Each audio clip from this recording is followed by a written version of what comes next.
வணக்கம். இன்றைக்கி என்ன சமையல்னு பார்க்கலாம் வாங்கம்மா. எப்பயும் போல் தூயமல்லி அரிசி சாதம் சூடாக வடிச்சிருக்கேன். அதில் கொஞ்சம் தட்டில் வச்சுக்கலாம்.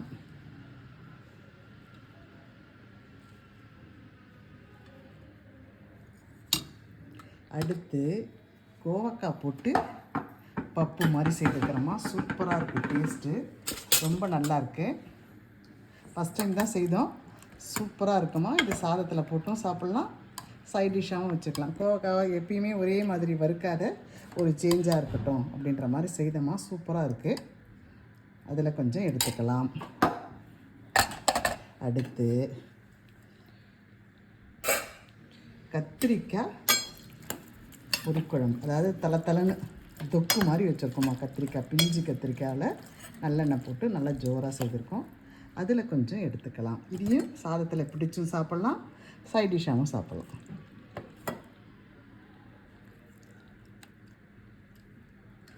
அடுத்து சிறுகீரை பூண்டு போட்டு கடைஞ்சிருக்கம்மா. அதுவும் ரொம்ப பிரமாதமாக இருந்தது. அதில் கொஞ்சம் எடுத்துக்கலாம்.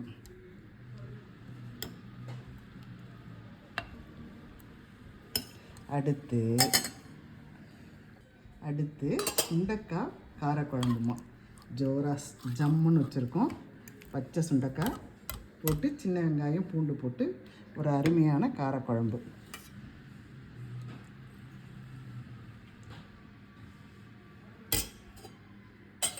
அடுத்து இன்றைய ஸ்பெஷல் காடை வறுவல். ரொம்ப ஜோராக செய்திருக்கோமா, ரொம்ப நல்லா இருக்குது.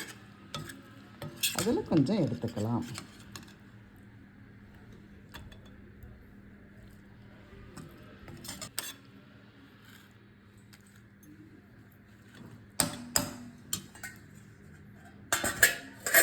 இது கூடவே ரசம், அதில் சூப்பராக ஜோராக வச்சுருக்கோமா. சூடாக ஜம்முன்னு இருக்குது.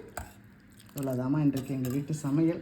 எப்பயும் போல் தூயமல்லி அரிசி சாதம், புது முறையில் கோவக்காய் போட்டு ஒரு பப்பு, கத்திரிக்காய் தொக்கு, சிறுகீரை பூண்டு போட்டு கடையல், இது என்ன பேர் என்னம்மா, காடை ஃப்ரை, சுண்டைக்காய், சின்ன வெங்காயம் பூண்டு போட்டு ஒரு காரக்குழம்பு, மிளகு ரசம், கூடவே அப்பளம் பொரிச்சு வச்சுருக்கோம்மா. இவ்வளோ தான் எங்கள் வீட்டு சமையல். பிடிச்சிருக்கவங்க லைக் பண்ணுங்கள், ஷேர் பண்ணுங்கள், கமெண்ட் பண்ணுங்கள். தேங்க்யூ.